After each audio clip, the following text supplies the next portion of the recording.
welcome to Justine's Kitchen. Today I want to show you how I make a really simple recipe. It's one of my favorite recipes. It's my par-baked pizza doughs. It's only 4 ingredients, takes 5 minutes to make, and they're really handy to have in the fridge to pull out for a quick meal. First of all, we're going to mix up the dough and we're going to put it together in our KitchenAid over here. You can also do this by hand. And you're going to then divide this dough up into 8.5-ounce dough balls, roll it out, and then we're going to bake it.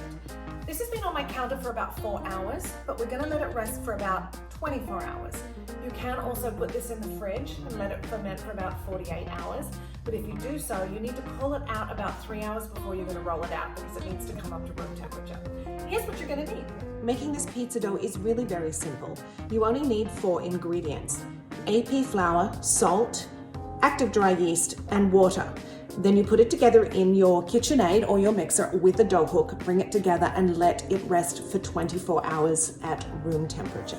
So what I like to do is I like to be very precise when I bake.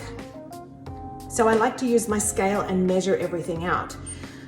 I put my KitchenAid, my mixing bowl onto the scale, zero it out, and then I'm going to measure 650 grams of AP flour.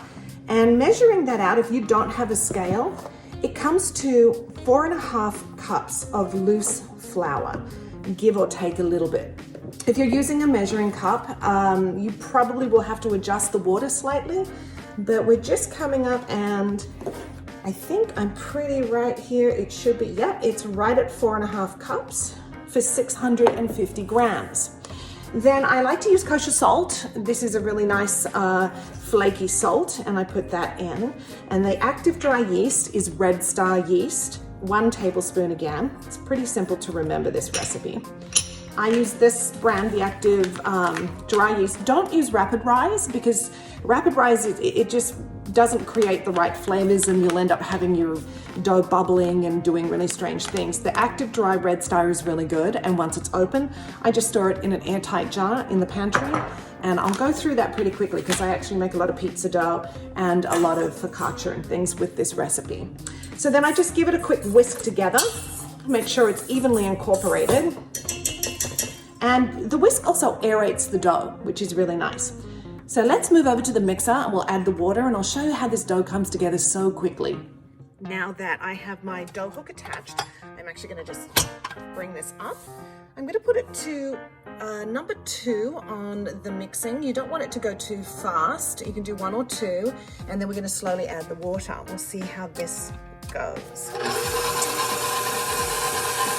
Put all the water in, and then just hold a little water back just in case. You might need to add a little more or not use as much depending on your measurements with your cups. And let the dough hook do the work for you.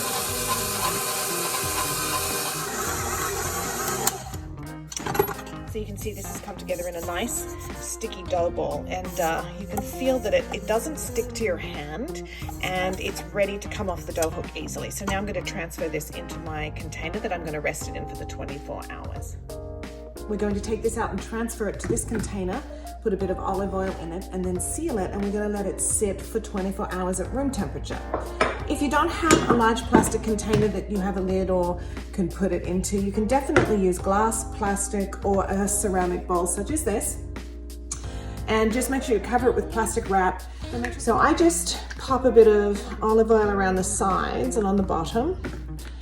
And then your dough should pick up really nicely in one piece. See how that's really lovely and come together? It doesn't really stick to your hands too much, and it's in a really nice ready state to ferment. Pop it into your bowl just like that, in your container, and then we're going to seal it.